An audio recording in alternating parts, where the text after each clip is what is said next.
Vamos agora pensar 2024 como um ano que deixa grandes lições, que deixa desafios e que, sem dúvidas, poderão inspirar 2025. Para isso, recebemos para a conversa nos próximos minutos, aqui no Mercado Criativo, um antropólogo, artista, docente universitário, Eugênio Santana.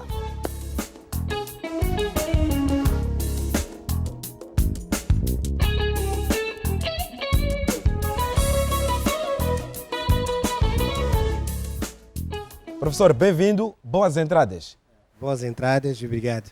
Pois, Bom ano. pois, qual é a expectativa para 2025, ao título pessoal e profissional? Creio que saindo desta atmosfera 2024, resultante de alguns cancelamentos, há perspectivas muito positivas. Desde já é a participação desses nossos grandes artistas, na dança, o Ido Xixava, por exemplo, num torneio que vai fazer na Europa, levando a nossa dança contemporânea. A nível, portanto, de investigação, da academia, maior ênfase, a ECA agora está com outra dinâmica também, resultante do fruto que o Dr. Luxuxo deu, estamos com a nova direção e aposta numa perspectiva agora também de revisão curricular que vai permitir responder melhor os desafios da realidade. E creio que, a nível de performance, de políticas públicas, uma ênfase também na lei de mecenato, que está em processo de revisão. Creio que essas três dimensões, uma internacional, outra virada à pesquisa e uma mais em termos de regulamento do setor cultural criativo, vai permitir que os privados possam fazer melhores escolhas em termos de investimento na cultura. Pois, mas vamos recuar, né? Vamos olhar para trás, porque é isso, não é? É preciso olhar para trás e disso usar como combustível que nos possa permitir melhor atuar no presente e perspectivar o futuro. Como é que pode descrever 2024 quando pensamos a cultura e o seu impacto em Moçambique? Portanto, agridoce. Tivemos um processo muito interessante da ascensão até esse desenvolvimento, um período cívico e político nosso. Ácido, mas também um pouco saboroso. Tipo, sim. Por exemplo, tivemos do lado do Cabo Delgado, que vive uma situação muito tensa em termos de segurança. Tivemos a reabilitação ou inauguração da Casa Provincial da Cultura, numa província que vive isto. É sinal que a cultura, isto é um aspecto positivo. Tivemos também, portanto, coisas muito interessantes a nível da audiovisual e cinema, sobretudo para quem cresceu a ver novelas somente brasileiras, como o Bem Amado, está hoje a consumir Roque novelas. Santeiro. Roque Santeiro está hoje a consumir novelas feitas, portanto, Produção por local, né? Tem aí algumas televisões a passar, autores moçambicanos, desde a captação. Eu acho que isto é uma mudança muito grande e acredito que mais 2, 3 anos teremos a exportar a produção local. No entanto, também tivemos um período menos bom que todos nós vivemos e não seria de bom tom que ignorássemos, um período muito tenso, marcado por cancelamentos de eventos e alguns processos até tensos, se não violentos. Isto estrangulou outra vez a situação política. E aqui talvez fazer referência aos artistas que durante 45 dias estiveram presentes na campanha, cada um para promover as suas ideologias ou cores. Está a falar da campanha eleitoral. Campanha eleitoral, ou seja, até o período da campanha eleitoral estamos num processo, portanto, de ascensão cultural, de afirmação local e internacional, mas depois tivemos este gap, ou seja, este entrave, e aqui é importante fazer referência a isto, porquê? Porque é muito importante quando a gente explica as coisas culturais, que as pessoas deixem de olhar a cultura como só entretenimento, sabe? Uma coisa para entreter, para a música, para a dança, e olhar o papel da cultura, do som, do tambor, das cores, para a reconciliação. Por isso é que eu chamo aqui a atenção a este aspecto de houve uma paragem, porque que é para ver se os mesmos artistas que, promovendo os seus partidos durante a campanha, podem se juntar outra vez para promover esse processo de reconciliação, porque a arte tem este papel. E o que nós notamos até agora, infelizmente, é que só são alguns artistas que estão a promover a paz, a reconciliação, quando eu entendo que deviam ser todos eles. Isso é muito importante que as pessoas, a sociedade também, olhe a arte, olhe a cultura como um processo de reconciliação, como um processo de liderança, como um processo de amizade. E estamos a precisar de todos aqueles artistas que no momento das eleições defendiam os seus partidos, possam se juntar também para defender a unidade. Pois, a questão da estabilização, com reforço e papel muito importante da arte, da cultura, dos artistas. Quais são os aspectos que é preciso ter em conta para que isto seja possível? O primeiro aspecto não seria novidade. Temos o caso do Ruanda, por exemplo, que num processo de reconciliação criou um museu, portanto, ou seja, Museu de Genocídio, né? Museu de Genocídio. Ou seja, nós podemos pegar nesses aspectos negativos que marcaram esses processos e transformá-los em aspecto positivo. O primeiro seria a abertura e uma visão estratégica do ponto de vista de políticas públicas, no sentido de abrir espaço para que esses outros artistas, os trufafais, se quisermos citar, possam também hoje ser chamados para a paz, porque é importante que a gente reconcilie. Primeiro é a abertura e aí a visão estratégica. Pois. Mas temos terreno fértil para isso. Apesar das diferenças, porque há diferenças e preferências, como é que podemos pensar esse terreno fértil? Sei que existe em Moçambique para tornar para ampliar essa oportunidade de participação, independentemente das escolhas e filiações político-partidárias por parte dos artistas.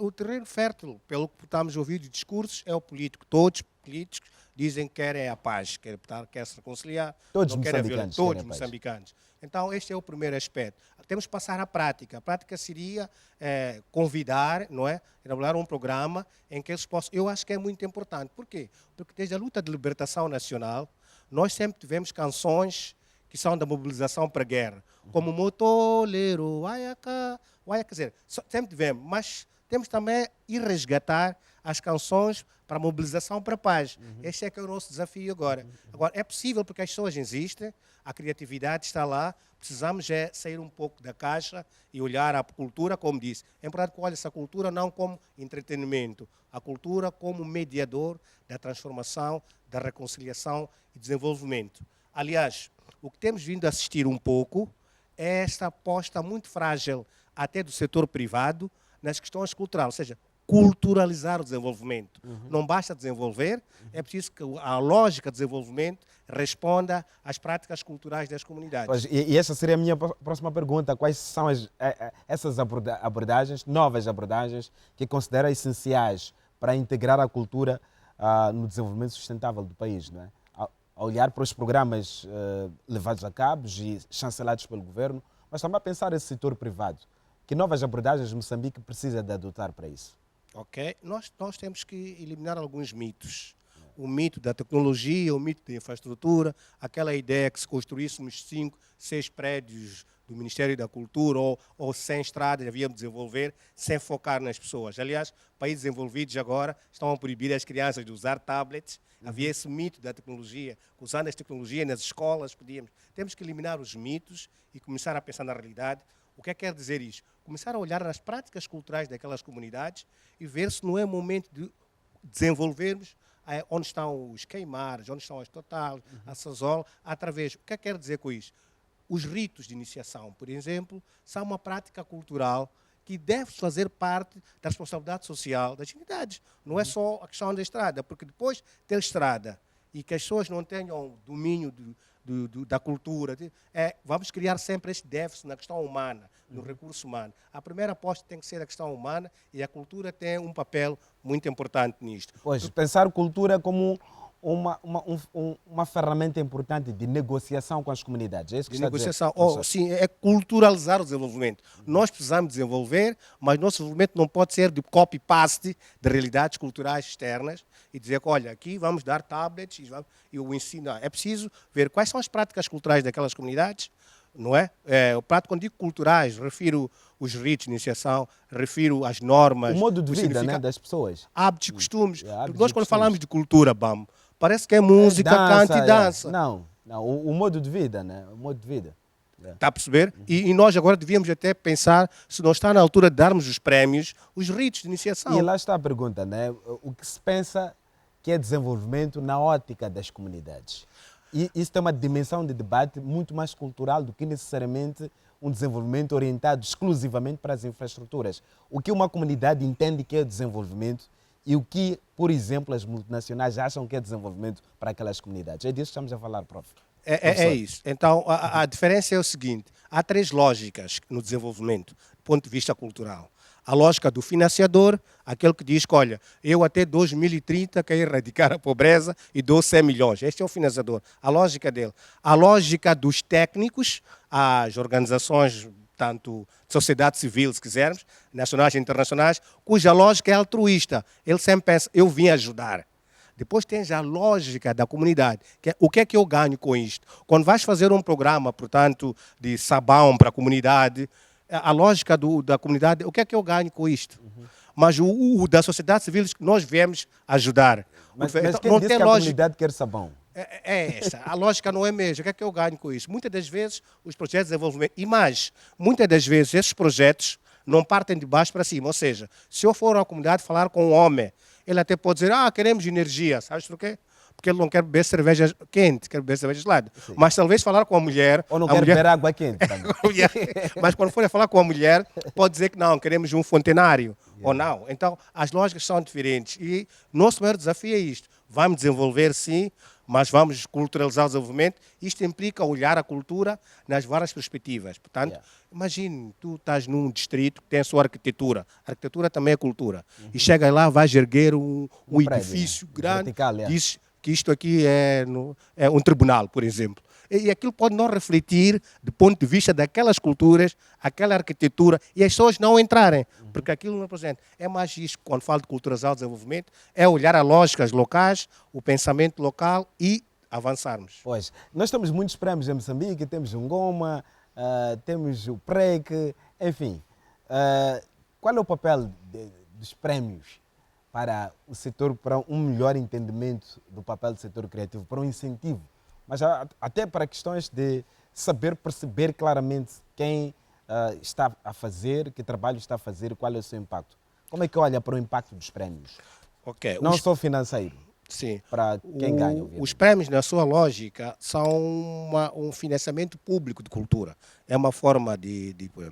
O que nós temos que definir ou discutir é se estamos a dar prémios à criação ou à produção. Isto é, estamos a dar prémio àquele que quer criar uma ideia, portanto, bolsas literárias, residências, ou aquele que já tem uma obra feita e está. O que está a acontecer agora, esses prémios, parece que tu fazes as coisas e depois dão-te um prémio. Nós temos que começar a apostar no talento. O que quer dizer isto? Apoio à criação, portanto, criar prémios ou incentivos que as pessoas têm que criar ideias de cinema, textos, portanto, dramaturgia, argumentos para o cinema, composições musicais, acho que é esse. E outro aspecto, nós temos que saber que os prémios são por qualidade ou são administrativos, ou seja, parece que os prémios são dados a quem tem alguns anos de trabalho e muitas das vezes não reflete a qualidade. A questão é o que é a qualidade? O juro deve ser o mesmo ou deve mudar anualmente? Porque essa questão de subjetividade é que é o maior desafio do prémio. Sempre que houver um prémio, há uma discussão sobre os vencedores. Mas nós, do ponto de vista de políticas públicas, precisamos definir se é prémio de criação, portanto, para novos talentos, ou de produção, se os prémios é de qualidade ou administrativos. Por exemplo, há prémios que exigem que tenhas 2 anos de carreira. São coisas administrativas que vão condicionar. Há outros que exigem a qualidade. Mas o que é qualidade? Então, nós não tivemos essa discussão e estamos a ver uma emergência de prémios que é preciso, de facto, refletir sobre isto. Professor, hoje nós temos ligeiramente mais cedo para dar espaço a outros compromissos da nossa televisão, mas o espaço aqui está disponível para o professor voltar e continuarmos a falar sobre este e tantos outros temas importantes. Muito obrigado pela sua presença. Obrigado. Voltaremos a falar muito em breve. Obrigado. Obrigado a nós, nossos telespectadores. Hoje saímos mais cedo. Voltaremos a estar juntos na quinta-feira, mesma hora. Um abraço a todos.